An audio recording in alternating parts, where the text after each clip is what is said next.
All right, everybody. I want to welcome you to the final monthly event for Mentor Pairs this 2020-2021 season. My name is Sam Mishler. I'm a junior studying industrial and systems engineering, and I serve on the Student Engagement Committee of the CSE Alumni Board, which helps run the Mentor program.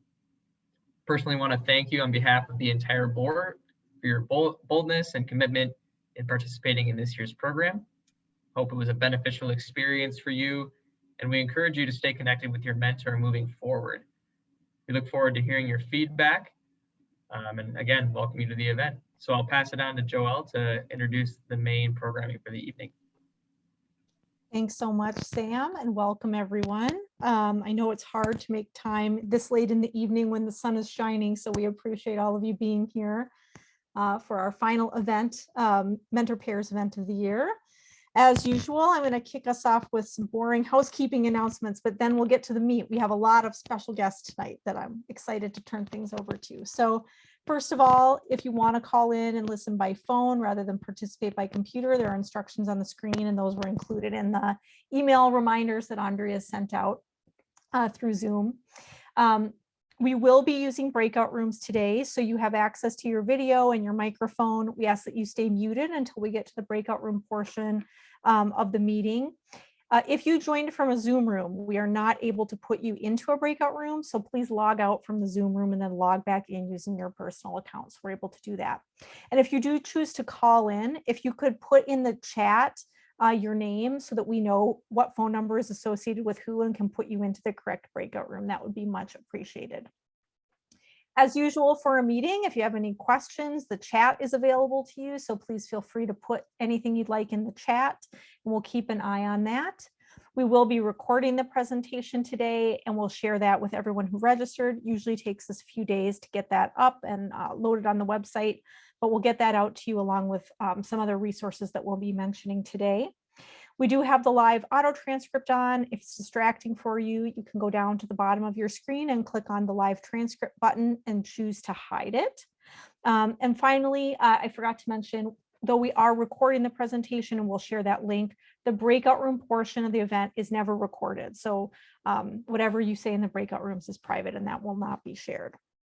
I think that that's it for housekeeping. A quick rundown of the agenda for today. As I mentioned, we have quite a few special guests. We're going to get things started tonight with Whitney Moore, sorry, not Wendy. She's a CSE career counselor at our Career Center, and she's going to talk from the Career Center's perspective on what are the most important things to have in your LinkedIn profile, as well as some of the unique features of LinkedIn that students can use to take more advantage of the platform. Then we're going to turn it over to our featured guests, Melissa, Katie, and Matt, and they're going to share their experiences using the platform, some tips and tricks, some maybe hidden features that you may not be aware of, and how they've used their networks on LinkedIn to look for new opportunities.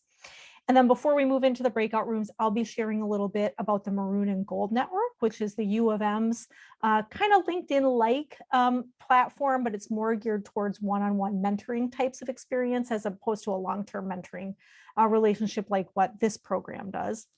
So if you're looking for additional advice on particular topics, that might be a good resource for you to use. Then we'll go into breakout rooms where we'll have some discussion around what our panelists talked about, how other mentors and students have been using the platform to just share advice and best practices and to ask any questions that you have. We'll come back together as we usually do to share what was discussed in the breakout rooms so that everyone can benefit from those smaller group discussions. And then finally, I'll share the final mentor program event of the year that caps everything off on March 31st. And we should be all done by about 7 o'clock. So I'm going to do all the introductions right up front so that we move straight through all the program as we go. So I'm going to quickly introduce everyone now, starting with the special guest listed at the bottom of the screen, Whitney, who, as I mentioned, is a senior career counselor at our Career Center. And she's been with us since the fall of 2011, and she'll be talking about LinkedIn profile and some of those special features that you can use. And then our three mentor panelists for today are Melissa Castle. She graduated in 2015 with a chemical engineering degree, and she has now worked at ExxonMobil for about 6 years, where she's currently the Baytown Complex Utilities Coordinator and Commercial Planner. That is a mouthful. And this is her second year mentoring. Next, we have Katie Heineman, who also graduated in 2015 with a degree in aerospace engineering. She currently works at NASA, and I meant to ask how you say this. I hope I say it right. H3PO? Did I say it right? Okay, I get a nod. I wasn't sure if the dash was actually verbalized. And she works out of the Johnson Space Center as a human performance engineer. And she has been a mentor in our program for 5 years. And finally, last but not least, Matt Johnson graduated in 2007 with a degree in mathematics and an emphasis in electrical engineering. They currently work at the Smart Buildings Lab of Target Corporation as a product lead, applying machine learning to Internet of Things data in order to conserve energy and improve safety. And this is Matt's 11th year as a mentor. And I want to take a moment to really thank Matt. He's been a longtime mentor in our program and very committed to helping CSC students to reach their career goals. So a big thank you to Matt for being here today and for all the time he's given to our mentor program. So with that, I'm going to turn things over. I think that was my last slide for now. Yes, I'm going to turn things over to Whitney, and let me stop my share. And she will start turning things over to the LinkedIn portion of the event. Take it away, Whitney. Great. Just get my screen share going here. All right, I think you should see this, right? Okay, awesome. So I am screen sharing one of our fabulous current CSC seniors in aerospace engineering, Robert Halverson's LinkedIn profile here. And I'm going to go through a few things just using his profile as a sample. Before I get started with going into the specifics, just one big thing that I want to say, overarching thing that I want to say about LinkedIn and getting started with it is I always recommend just starting simple. The thing about LinkedIn is that's so great is that there's so many different things you can do with it, different features. There's so many different things that you can add to your profile. And, you know, I think as students progress or just professionals progress with their career, with their experiences, your profile will evolve with you. So definitely don't feel like you have to start off with this like fully loaded profile in order to start utilizing the system and connecting with people. I think it's really important to recognize that a lot of the content you're going to plug into your LinkedIn profile is the content that you're working on your resume, working with on your resume. And so I always say, like, get started with a really solid resume, because at the end of the day, that's the document you're actually going to use to apply for things and still will need in your networking experiences. And then you can take that really solid foundation you've created in your resume and translate it over to your LinkedIn profile. And then what's really cool about LinkedIn is that it can be more expansive. You know, with a resume, we're really kind of limited typically for an undergraduate student to one page. And sometimes that fits everything and sometimes it doesn't. Or maybe sometimes you have to pick and choose experiences or bullet points that you put about your experiences. And with LinkedIn, you can kind of put everything. So that's really nice to think about as well. So I just am going to quickly go through kind of the sections on the resume and a few like notes about each section that I commonly get questions about. And then if I have time, there's a couple of other little features that I also want to point out that some of our panelists may also mention later on. So the first thing when we start at the top of a LinkedIn profile that you're going to see are the background photo and you know, a headshot. We do recommend putting a photo on your profile, at least a headshot, and don't feel like this has to be a professional headshot. In the past at our CSC Career Fairs, we have offered free headshots. So hopefully if you are a first or second year student, that's something that eventually will be available to you again when we're able to do things in person. But even just sitting, you know, in front of a neutral background with a nice top on and having a friend take a photo with their cell phone is going to be good enough. It does not need to be, you don't need to pay to have a professional photo taken. So I always just like to note that. And then the background photo is an opportunity to, you know, be a little fun, show your some personality, and maybe some interests. You see Robert here is really involved with the rocket team, and so he's got a photo from one of their rocket launches, which I think is really fun and unique here. Then a couple of the next things that you'll see are the headline, which is basically just this line underneath Robert's name here. And here he's just taking an opportunity to briefly indicate, kind of the type of experience that he's in, the type of, some of his kind of interests. You even could put a goal here. So you could say something like seeking an aerospace engineering internship for, summer 2021. So it can be kind of a brief statement in addition to being like a descriptor of what kind of role you're currently in or what kind of work you're kind of doing. And then this about section here. So sometimes we see people write a really lengthy about section, that's a paragraph or two, and you could use that as an opportunity to tell more about your interests, your goals, things that you're excited to learn more about. Or again, it could be really brief, like what Robert has here. So he's just simply saying that he's an aerospace engineering student, and then gives an overview of his type of experience and knowledge background. Then we get into a couple of different experience sections. So you'll see that in the experience section, this really could be any type of experience. So a paid job, it could be research experiences. So you'll see here that Robert's got a couple of the jobs that he's worked on campus, or all of these are on campus. But it could be things that are related to your field, but even just general work experiences, like you would put on a resume that help convey some transferable skills to an employer as well. You also could, put some experiences that are unpaid if they were really formative experiences as well. I'm just going to jump down to the volunteer experience quick, and I'll come back to education. But in the volunteer experience section, you'll see here that Robert writes about a couple of leadership roles that he's been in within a student group. So certainly is something that could go under volunteer experience. But these also could be things that could go under an experience section too. So you can kind of play around with it and put things in the sections that make the most sense to you.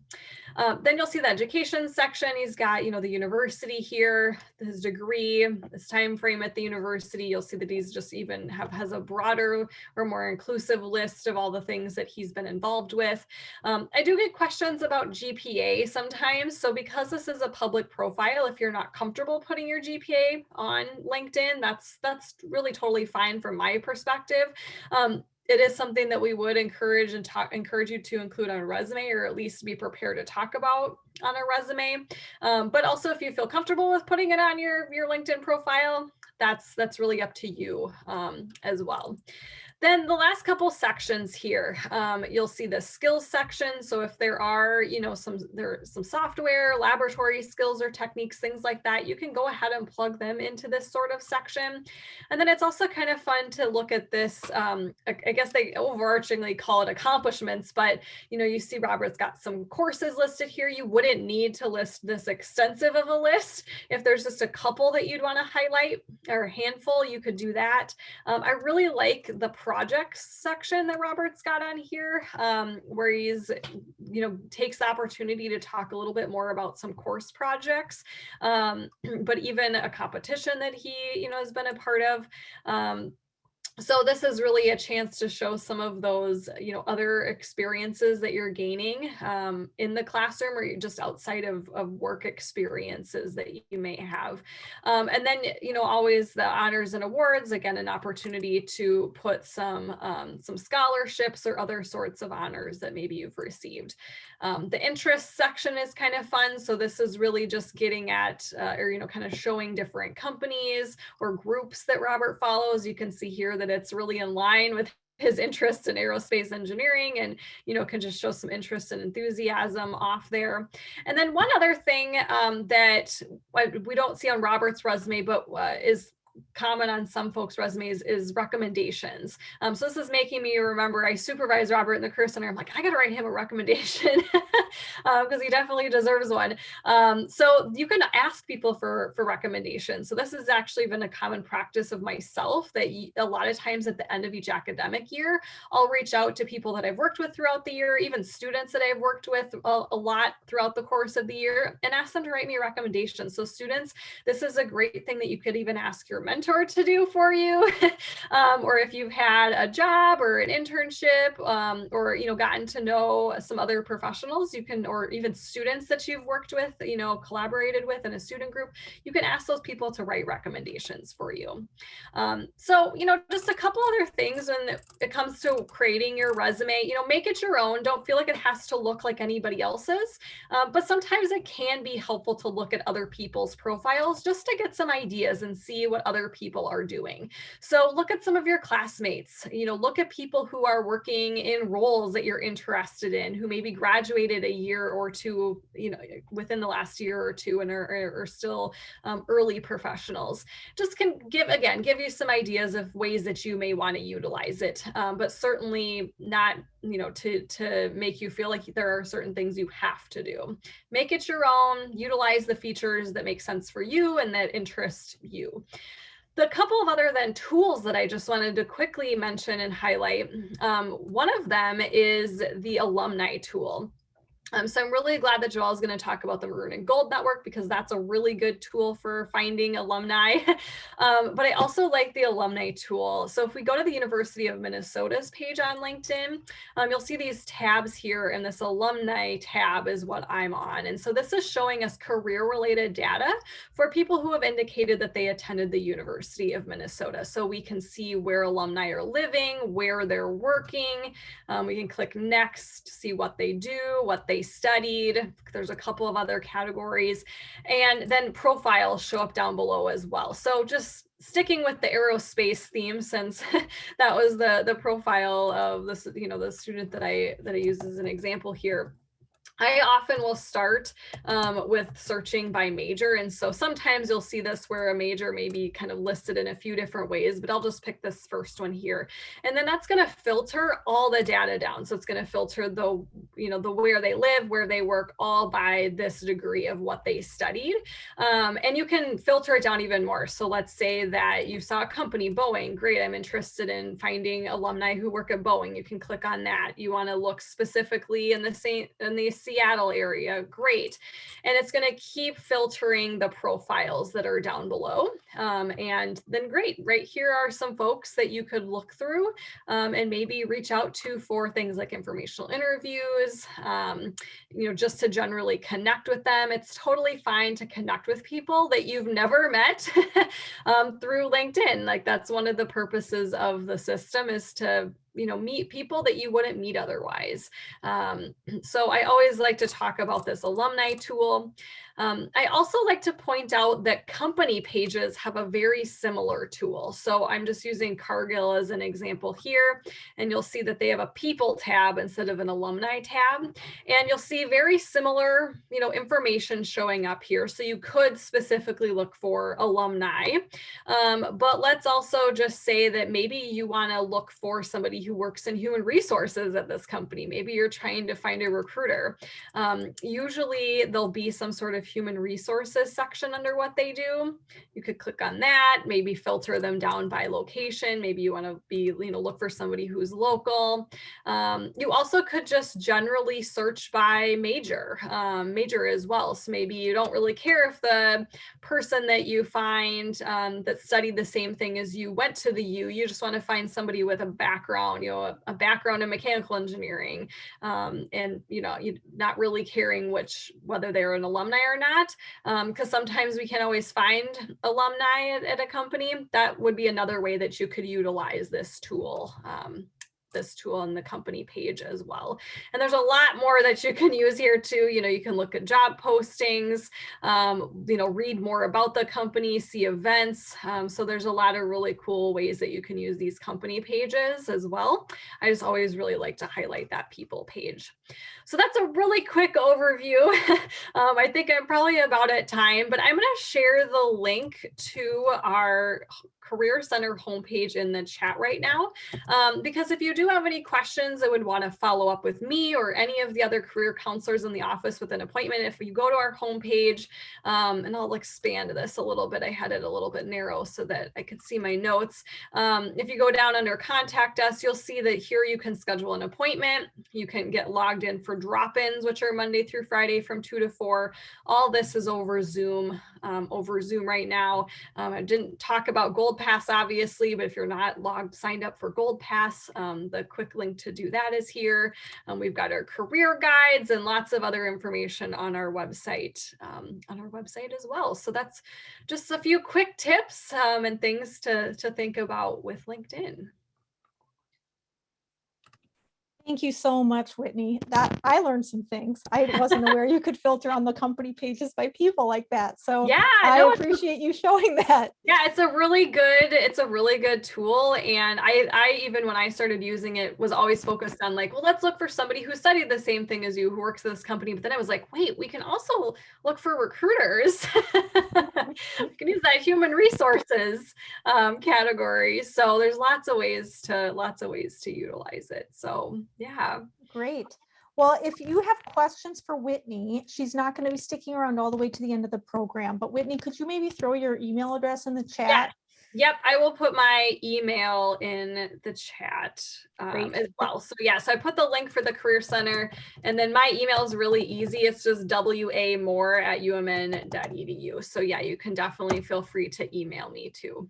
Great, So, thank you. And Whitney helped us put together a little handout of a lot of the information she covered on the profile.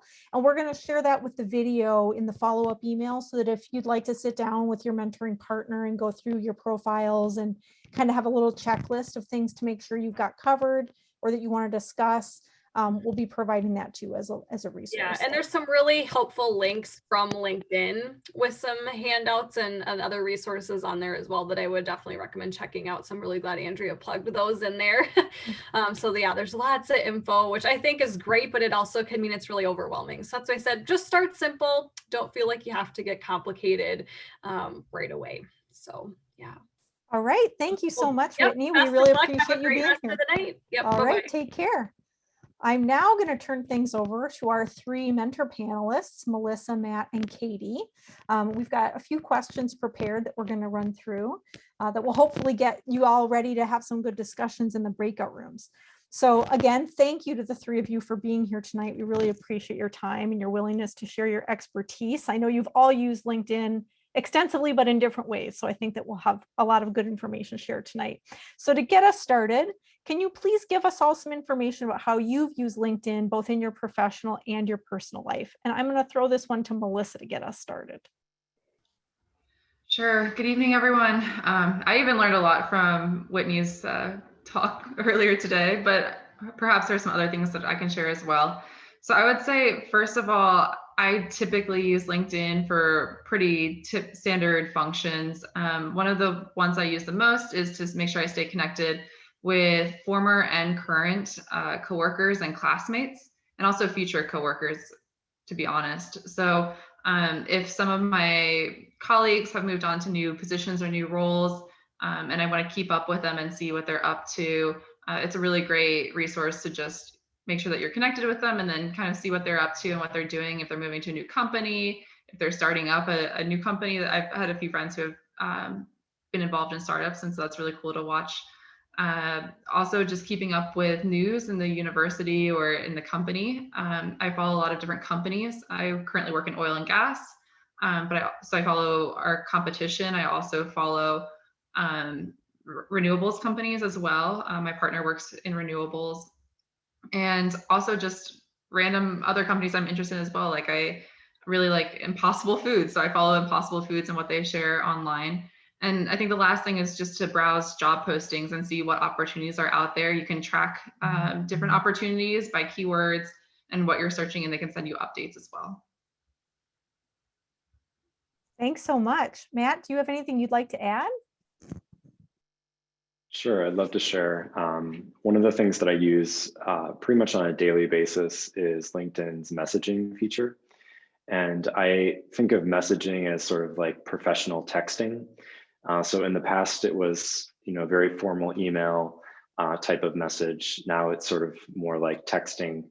And it allows me to quickly connect to people that I work with on a daily basis, but also people outside of my work that I might be partnering with for a nonprofit effort or something that's engaging the community, or just something that's sort of outside of my traditional work.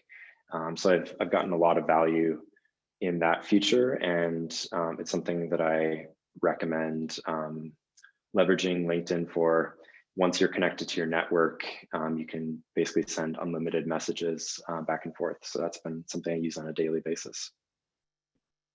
Great, thank you. And Katie, can you tell us how you regularly use LinkedIn in your professional and personal life? Yeah, definitely. LinkedIn I mostly use in my professional life.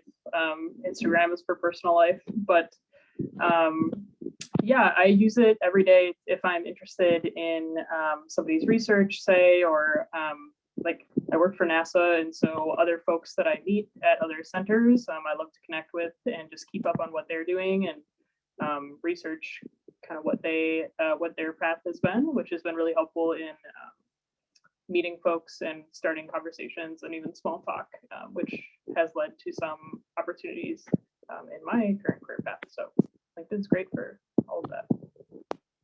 Great, thank you.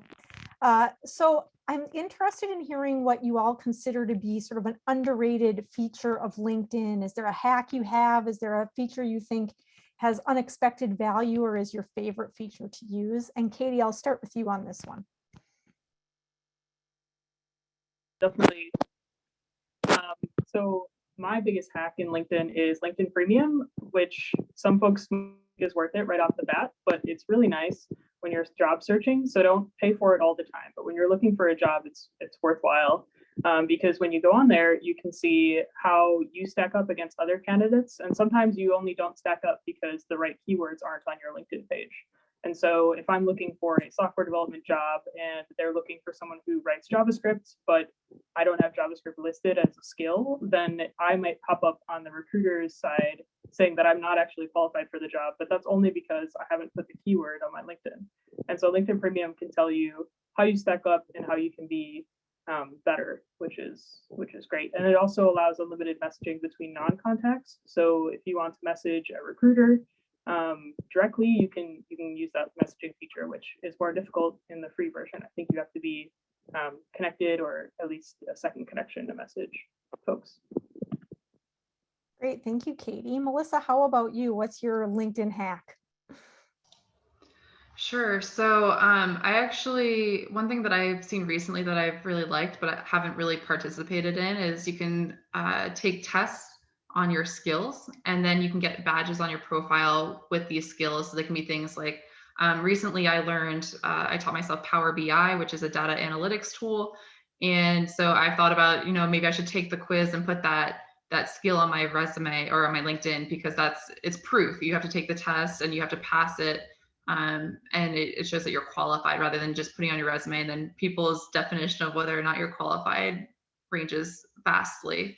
Another thing I actually learned about today was that you can actually export your contacts on your LinkedIn profiles if you go to your connections. And so if you're going through and trying to email people or catch up with them, some of them have their phone numbers on there. It's really fairly easy to go through and export your contacts. You can just Google it. It's not something that I'll explain right now, but you can just Google how to export your contacts on LinkedIn, and it's pretty easy. I had no idea that you could do that. Thank you. That's a great tip. And Matt, how about you? So building on like messaging that I find to be the most valuable feature, whenever I'm trying to establish like a new connection on LinkedIn, I'll always attach a short message that talks about why I want to connect with them, or if I met them in person, references that, and that shows up as a message. And there's a lot of engagement around messaging because it's something that will always show up on your page when you're logged in on mobile or web. In addition to that, something that I find really valuable is the articles and posts. So I have a mentor that I was connected with back in 2016, and she was part of the Society of Women Engineers and had done a lot of volunteerism through that community. And I saw her post and was able to sort of reconnect with her through that, which I found really valuable. Another example of an article, I was connected with a CEO of a company based in North Carolina, and she wrote an article about her journey with discovering colon cancer through a colonoscopy. And she was writing about that personal experience, and that actually motivated me to get a colonoscopy in 2020 and really help with some precancerous things and get those addressed early. So it actually was a very helpful thing on a personal and health perspective. So it can be used both as professional communication and as personal communication, and really cuts through a lot of the noise when you use the articles feature. So I really enjoyed that. Thank you for sharing that, Matt. Before we move on, Andrea reminded me, Katie, to ask you about using your profile as a portfolio. I think that was something that you had talked about in our planning meeting. Do you want to say anything more about that? Oh, sure. So LinkedIn I use all the time to tell my story, because as an aerospace engineer with a master's of public health, that could be confusing for folks. So I like to add a quick about section about what I'm doing and why I'm doing it. And as a software engineer, it's extremely helpful and easy to link to your GitHub or link to your other professional portfolios, because people often want to see what you're doing and what you have been able to achieve. And so you can go ahead and add articles, you can add software projects you've done, you can add mentions that you have received from elsewhere.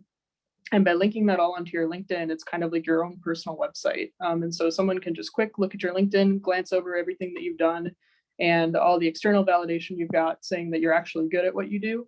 And I think that looks really nice for an employer who might be interested in what you do. Great, thank you. Okay, last question. And Matt, I'll turn this one to you to take us through first. I'm wondering if you can share how you've leveraged LinkedIn when you're looking for new job opportunities. If you've got a network in place, what do you do with it? How have you used that? Yeah, that's a great question. There was a story I wanted to share from 2014. I was working at a company and had an unexpected career change, and wasn't really prepared for it, and was leveraging a connection that I made at a prior company, someone that I worked with. And one of the opportunities that I had in working at that company was working with a number of people that transitioned to new companies after working together. So I sort of built up a network of people that knew my work, knew my character really well, and had since transitioned to new companies, and reconnected with that person, and was able to ask him to put in a referral to a company that I was exploring in that journey. And that was something that was really critical for getting an interview at that new company at a time when I was sort of in this unexpected situation of not having a job. And so there are two kind of insights from that I would encourage people to think about. One is, as you're working with people, realize that those people will become very important to you later on in your career journey. And LinkedIn can be a way to stay connected with them. And then the other insight is be bold and use messaging to ask for help when you need it. Because oftentimes people will be very willing to give that help, especially if they know you very well. So thanks. Thank you, Matt. How about you, Melissa?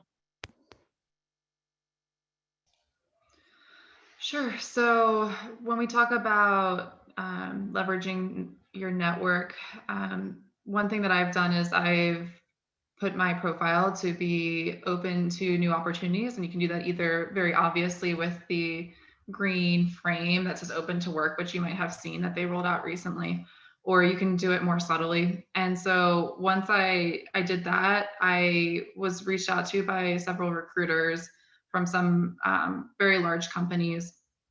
And so from that perspective, the only warning I would give is just check to see if they provide contact information, that is from the company that they represent, because then it's a pretty clear clear tie. Like for example, about a year ago, someone from Apple reached out to me and they gave an email address at apple.com. So I knew that it was legitimate. But then also that, you know, as you go through your career, it won't just be you asking for help, but it'll be other people asking for help.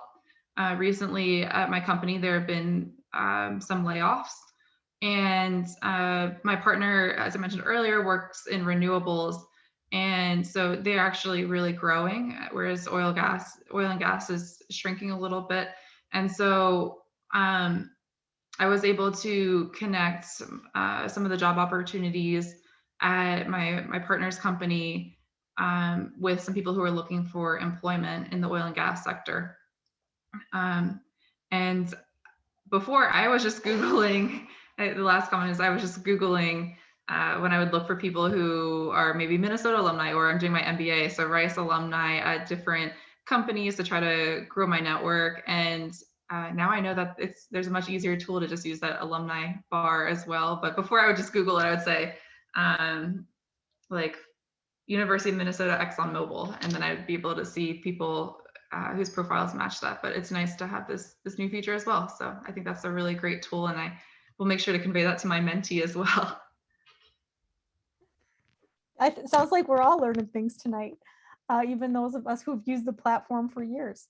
And Katie, how about you? How have you used it when you've been looking for new opportunities or interested in seeing what's out there? Yeah, so like I've said, I use LinkedIn Premium when I find a job that I'm interested in to see how competitive I am. And then I work to get a little more competitive for jobs that really interest me. Also, I use it to network a lot. So like I said, I work at NASA. It's kind of a difficult place to network, especially being remote this year. It's even more difficult to network. And so whenever I work with somebody, I see them on a Zoom, or I see them present a paper that I'm interested in, I go ahead and I connect with them and start conversations there. So that isn't necessarily looking for a new opportunity directly, but through that, I found a couple different labs that are hiring full time, and that just kind of like keeps the options open, which is very nice. Great, thank you. It's a good reminder to all of us that LinkedIn isn't just for people you meet at a conference or something. It's for people you meet in your daily life, working at the same place you do, that, you know, those are part of your network, and you should make sure that you're connected to those people as well. For all the reasons all three of you have mentioned. So thank you all for sharing your experiences. When we go into breakout rooms, we'll make sure that we divide our panelists into the 3 rooms so that you can continue conversation and ask them additional questions, as well as talk amongst each other. We're running a little bit long on time, so I think, Andrea, I'm going to move us straight to the breakout rooms, and then whatever time we have at the end, I'll use to cover Maroon and Gold Network, or we can put that information in the follow-up email. So let me quickly pull up the screen about our breakout room activity. It's going to be very casual tonight because we don't have a ton of time. We're going to break everyone into 3 rooms. You probably won't be with your mentoring partner. We're hoping this is an opportunity to meet and network with some new people. We'll probably have about, I'd say, 12 minutes. So we'll come back at around 6:50. So introduce yourself, ask a question you have about LinkedIn, especially students. If you have questions about how to get the most out of the platform, now's a great time to ask.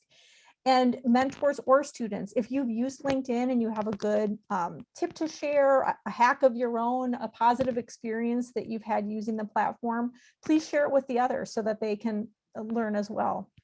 What I've learned tonight is that though I am on LinkedIn, I'm not an active enough user, and there's a lot of tips and tools I didn't know about. So I'm sure we all probably have something like that we can share in the breakout room. So each room will have a host. Alumni board members Mary Kurth and Denny Bronca and myself will each be hosting. So if you have questions inside the room, please ask one of us. And then we'll all come back together around 6:50 for some group sharing, and then some final announcements. And hopefully I'll have a little bit of time to cover the Maroon and Gold Network. So Andrea, do you want to get us moving? Sounds good. And I'll do a 5-minute warning at 6:45. Okay. All right. start the recording back up.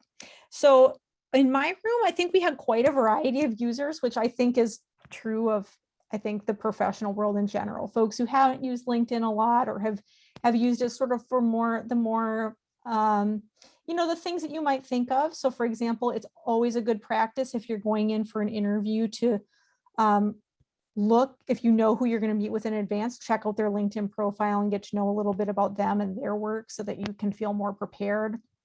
Read the company page before you go in for an interview. Just use it as a tool to prepare yourself.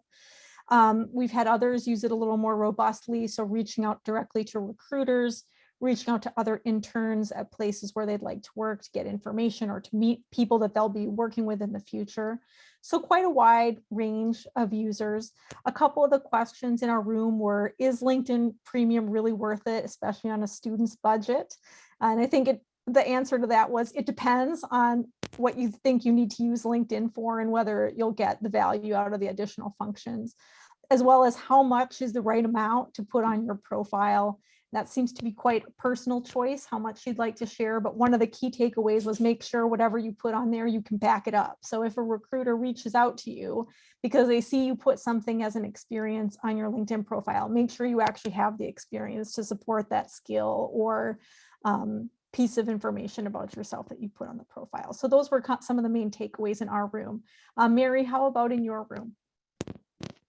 Well, we had all levels of users as well, like you had said, and we started out by talking about one person who does not have a LinkedIn page at all as yet. And so wanted to give her some suggestions about how to get started, which was basically start with your resume, put that over, and then just, the main suggestion was just jump in and do it. And then we talked a little bit about skills and how do you prioritize those skills? Do you prioritize soft skills? Do you prioritize technical skills? And the answer to that was all of the above. There's no one answer. It's really how you want to differentiate yourself on LinkedIn. And then one of the people, as far as positive experiences with LinkedIn, is using it for, one of the people was in new product development. And so using LinkedIn to really research the customer that they're working with and to see how that new product may fit with that potential customer. And then we talked a little bit about how to use connections with respect to LinkedIn, and definitely talked about if you are interviewing, if you've done an interview, use LinkedIn to reach out to that recruiter after you've talked to them. And also mentioned the fact that it's helpful if you by chance forget to get a business card, if anybody's using business cards these days, especially with COVID and Zoom. It's a way to stay connected or to build that connection with the recruiter that you've talked with. And I'll put it back to you, Joelle. And I'm going to turn it straight over to Denny to see what his room talked about. Yeah, we had a really good discussion. We covered a lot of the things that you two have brought up. We had, myself included, some fairly novices to LinkedIn. And I think one of the things is that's okay. Start wherever you're starting from. We talked about, maintaining relationships, the new ones you're making connections to, but also, keep track of all the people you may have connected to years ago and make sure that's all healthy and stay in touch. One really good question that surfaced was, is it okay to kind of reach out to someone that you have no connection with other than you're interested in the person, what they're doing? And the suggestion was that's okay, but when you reach out for the connection, put a little personal note saying why and what you hope to gain out of it, instead of just, I'd like to connect with you. So really good discussion in our group. Great, thank you. I know in my group, we didn't have quite enough time to get around to everyone. Is there anyone who had a question or a story to share that didn't get a chance to in their room that would like to unmute and ask the question now to the full group? No pressure if you don't want to do it, but I want to give an opportunity. Okay, I'm sure any of our panelists would be happy to talk if you had a question that you didn't get to ask. So I know they're all on LinkedIn. Please feel free to reach out and connect to them if you'd like to know more about how they use it or have any questions about what they talked about tonight.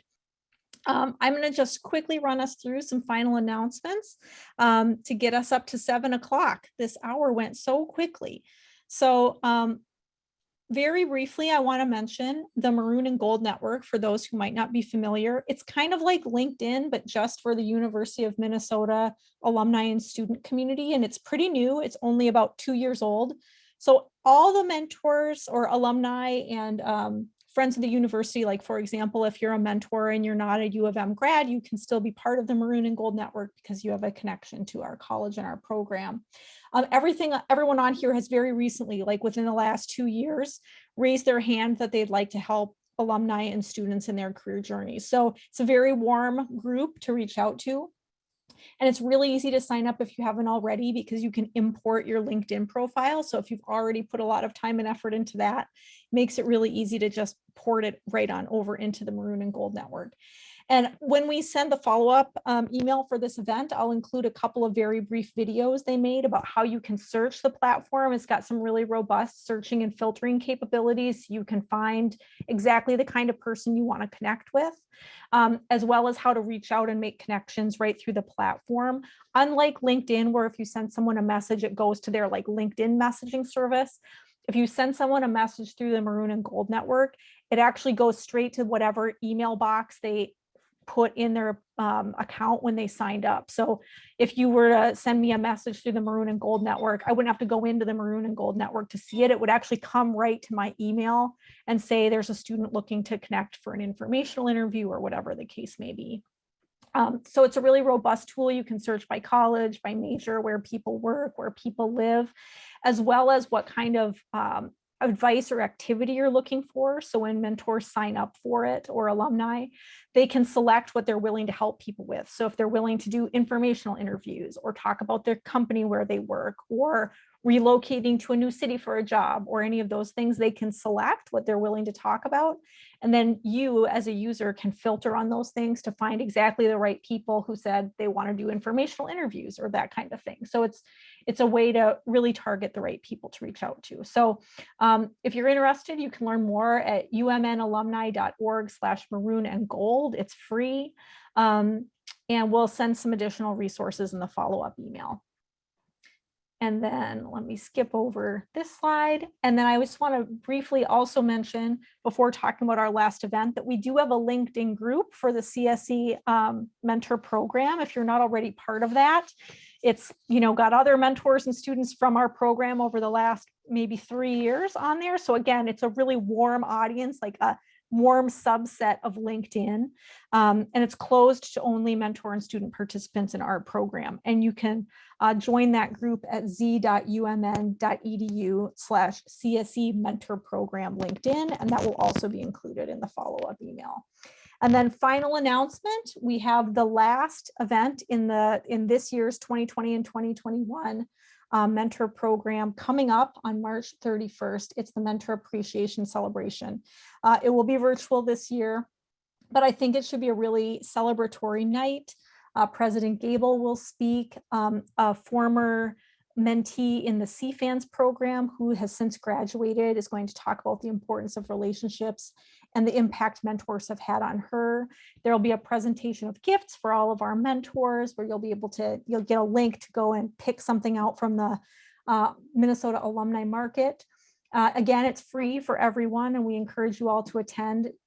It's on March 31st from 5 to 5:45 and you can learn more and sign up at z.umn.edu/mentor appreciation 2021.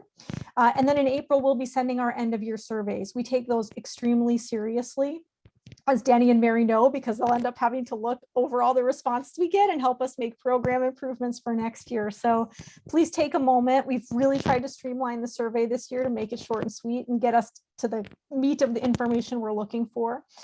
So please watch for that in April and we'd appreciate you taking a few minutes to fill that out. And with that, I'd like to thank you all for being here tonight. And once again, let you know, Andrea and I are always here to assist you in any way we can. So please don't hesitate to reach out if there's anything we can do to support you. And if there's anyone tonight that you wanted to connect with, but you didn't manage to get their contact information or anything, you can also reach out to us and we'd be happy to put you in touch with the person so that you can continue the conversations that we barely got started in the breakout rooms.